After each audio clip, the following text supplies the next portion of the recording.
Nathan from Arms and Armor and the Oakeshott Institute here with you today. I want to talk about the differences between backswords and broadswords. This is a kind of basic sword terminology, but it can get confusing because many of them look superficially similar. At the most basic level, broadswords, especially Highland Claymore broadswords, and mortuary hilted swords. These are all kinds of basket hilted swords that can be fitted with a blade that's either a backsword or a broadsword. Right? So backswords, like this one here, are only sharp on the front. The back edge is flat, right? So it's a single-edged sword, oftentimes with a false edge for 6 inches or so on the back. So this is a Scottish backsword, or a claymore. It's a pretty interesting example. It's marked Andrea Ferrara. I'll show you some pictures of these highlights here. And Ferrara was this kind of legendary smith. No one knows if he's really from Italy or France or wherever, who was apparently brought over to Scotland to teach the Scots how to make thin, flexible sword blades. It's at least the story around these things. This would have been during the reign of James IV, so in the middle of the 16th century. Most of the swords that bear his name are later than that, 17th century swords. Like this one, these swords are extremely thin and flexible. They protect the hand. The Scottish varieties tend to have this blade catcher up here and on the back here, which are just ethnographically particular to many of these Highland examples. Broadswords, on the other hand, are sharp on both sides, right? This is a basket-hilted Scottish broadsword, Scottish claymore, and that's similar to the backsword. The difference is in the blade type. Now this type is fullered. It has this fuller, this groove down the center, not a blood groove. We all know that. It's a fuller, which serves to shift where the metal on the blade is. It shifts it closer to the edges rather than the center. This blade is also quite thin. It's also 17th century. It's a little bit less fancy of a hilt, but the blade has engravings on it. This one has a sun and a moon and probably God or something in a cloud with a sword in its hand, as cultural iconography that was pretty common to these blades at the time. Now, this backsword broadsword distinction wasn't only in Scottish swords. Here we have two probably English swords, what's known as a mortuary hilted sword.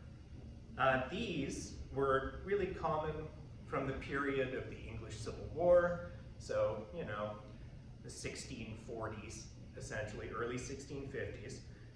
It's a similar sized sword. This one has a little bit narrower blade on the back sword. Back sword, not sharp on the back. These were called mortuary hilted because some examples depicted Charles I of England on them in kind of tribute to him after his death, so mortuary after death, right? But pretty much any sword in this decorated variety from England is called a mortuary sword, whether it has Charles on it or just kind of random decorations from the same time period. So this is quite similar to the Scottish one we just saw. Finally, here is a mortuary hilted broadsword. And so this blade is sharp on both sides. This is actually the heaviest of the 4 blades that we've looked at here. It is more rigid and a little thicker than the others. This one has only a fuller on the first third, and the rest of it is ground in a lenticular fashion, which means it's essentially rounded instead of diamond-shaped or flat.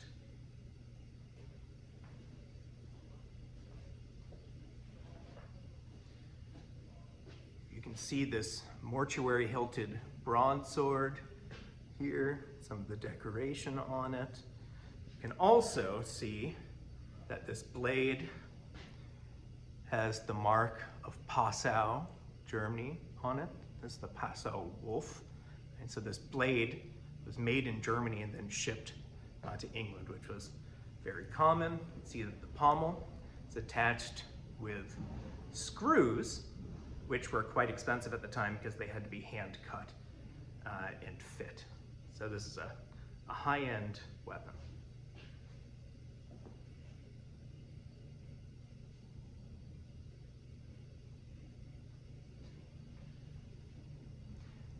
Close-up of the mortuary hilted backsword. See several cutler's marks on this blade. I'm not aware off the top of my head of what they signify or who made them. You can see it's a double fullered blade. Here's the true edge, the cutting edge. Here's the false edge, the back edge, right, which is flat. You can see the decoration on this mortuary hilted sword, which also has screws. There's a little face down there.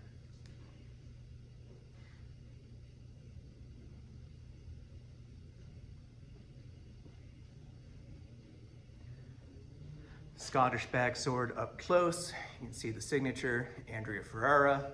This does not mean that Ferrara made this blade.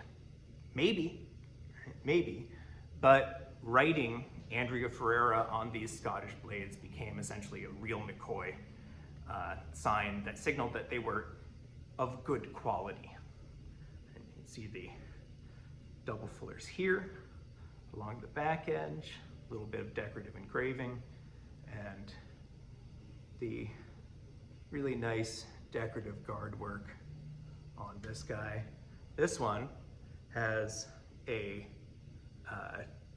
sloped pommel, which is another characteristic shape. No screws on this one. You can see the P on the back.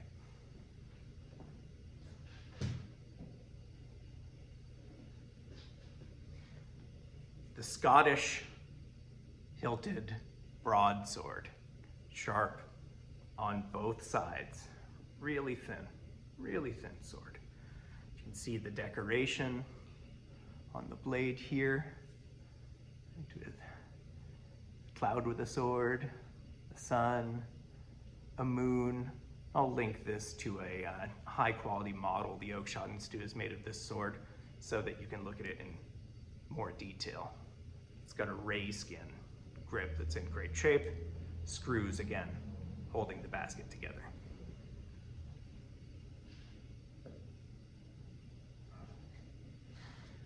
So what's this tell us?